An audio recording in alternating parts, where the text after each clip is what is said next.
Welcome, space explorers, to a journey through time. We're trading our telescopes for time machines today as we venture back to explore the secrets behind the rise and fall of one of history's most powerful civilizations, the Roman Empire. Imagine a civilization that began as a small city-state in Italy and grew to dominate much of Europe, North Africa, and the Middle East. How did they do it? From military innovations to political corruption, we'll uncover the key factors that led to Rome's success and eventual collapse. Get ready to explore the fascinating paradox of Rome, a civilization of remarkable achievements and equally dramatic failures. Let's begin.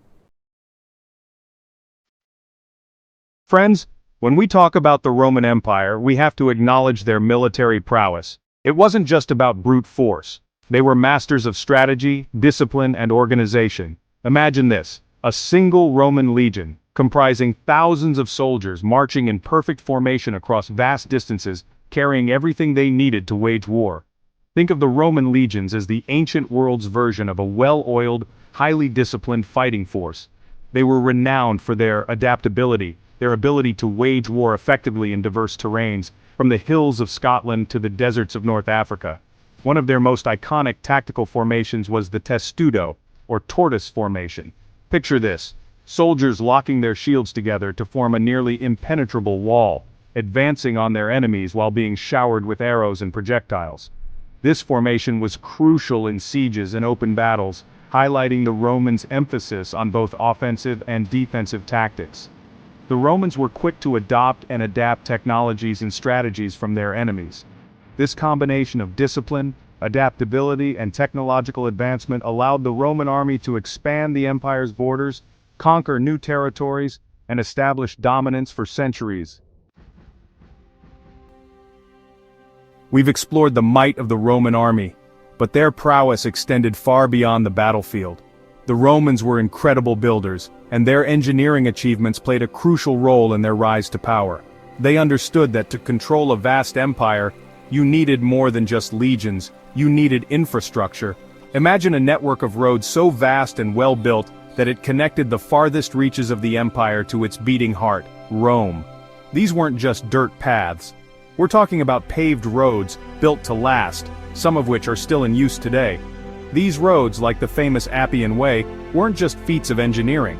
They were arteries of empire, facilitating trade, communication, and the swift movement of troops. And then there were the aqueducts, architectural marvels that defied gravity to bring fresh water to Roman cities. These massive structures, some stretching for miles, used arches, gravity, and a deep understanding of hydraulics to quench the thirst of millions and irrigate their farmlands. Roman cities themselves were marvels of urban planning, with public baths, amphitheaters, and more. The Romans understood that true power lay not just in military might but also in the ability to connect, communicate, and provide for their vast empire. Let's rewind the clock and see how Rome transformed from a small city-state into a sprawling empire.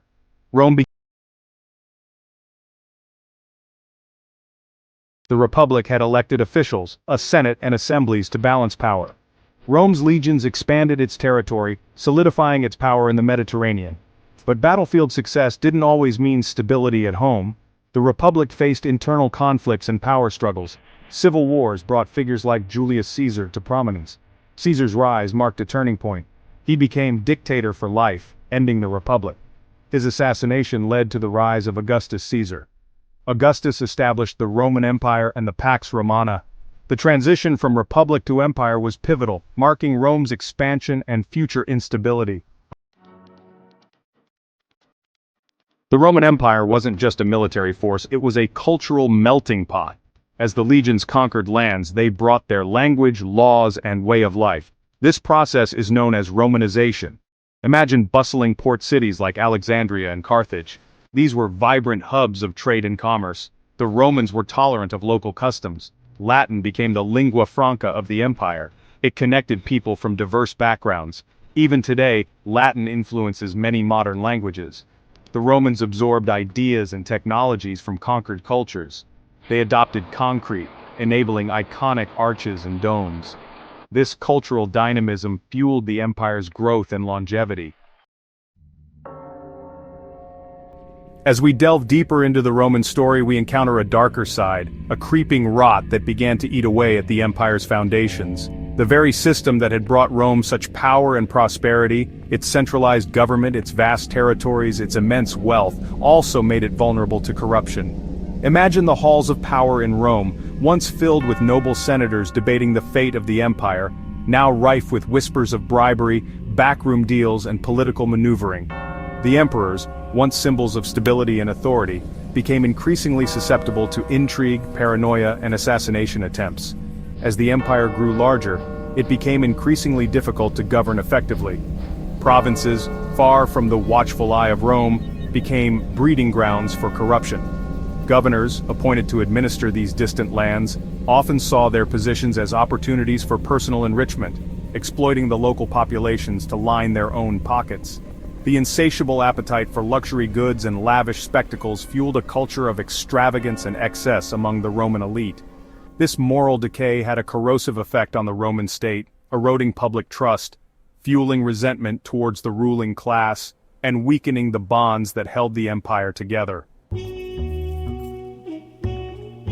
Friends, even the mightiest empires are built on foundations of economic stability. And as Rome's internal structure began to crack, so too did its once mighty economy. Remember those grand construction projects, the legions marching across distant lands, the lavish spectacles that entertained the masses?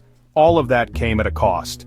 To fund its vast military and maintain its sprawling infrastructure, the Roman government resorted to increasingly heavy taxation. Imagine the burden on ordinary Roman citizens, farmers, merchants, artisans, as taxes continued to rise, squeezing the life out of the economy. And as if the tax burden wasn't enough, the Roman Empire began to grapple with inflation. The value of its currency, once a symbol of stability, began to plummet, eroding the purchasing power of ordinary citizens. Imagine going to the market one day and finding that the price of bread had doubled, then doubled again a few weeks later. Adding to the economic woes was Rome's reliance on slave labor. Conquests had brought in a vast supply of slaves who were put to work in agriculture, mining, and domestic service. The once thriving Roman economy, the engine that had fueled its expansion, was now sputtering, starved of innovation and burdened by debt. We've talked about the might of the Roman legions, their discipline, their tactics, their technological innovations, but even the most formidable army can be stretched too thin. As the Roman Empire grew, its borders expanded to encompass vast territories, stretching from the British Isles to the Euphrates River. Imagine the logistical nightmare of defending such a massive empire. Legions were constantly on the move, marching thousands of miles to quell rebellions, repel barbarian incursions, and secure the frontiers. This constant state of warfare put a tremendous strain on the Roman military, both in terms of manpower and resources.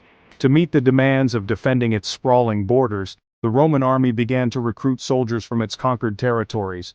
While these auxiliary forces could be effective, they often lacked the training, discipline, and loyalty of the Roman legions. The once invincible Roman army, the bedrock of its power, was showing signs of weakness. Adding to the military's woes was a decline in the quality of leadership. The Roman Empire, once a model of military efficiency, was now an empire overstretched and vulnerable.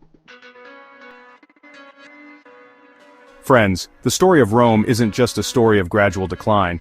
It's also a story of dramatic events, of moments that shook the empire to its core. And few events were as cataclysmic as the barbarian invasions that ultimately brought about its downfall. For centuries, the Roman Empire had held these Germanic and Gothic tribes at bay. But as Rome's internal problems mounted, its economy faltering, its military stretched thin, its government plagued by corruption, these tribes sensed weakness, an opportunity to seize the riches of the empire they had long coveted. The year 410 AD. Imagine the unthinkable happening. Rome, the eternal city, the heart of a mighty empire, sacked by the Visigoths led by Alaric. For centuries Rome had been considered unconquerable, its legions seemingly invincible. But the sack of Rome exposed the empire's vulnerability, sending shockwaves throughout the Roman world. The Visigoths were followed by other barbarian tribes, the Vandals, the Ostrogoths, the Huns. By the 5th century AD, the Western Roman Empire was crumbling. The fall of Rome wasn't a single event but rather a long, drawn-out process, a slow-motion collapse brought about by a confluence of factors, internal decay, economic woes, military overstretch, and relentless pressure from external forces. The Roman Empire may be a relic of the past, but its legacy continues to resonate today. Rome's story serves as a lesson in the balance of power, governance, and sustainability. Just as the Romans built impressive structures, they also built a legacy of innovation, law, and governance that continue to influence us today. Many modern nations face similar challenges: political corruption, economic struggles, and military overextension. Thanks for watching. Don't forget to like, comment, and subscribe for more historical insights.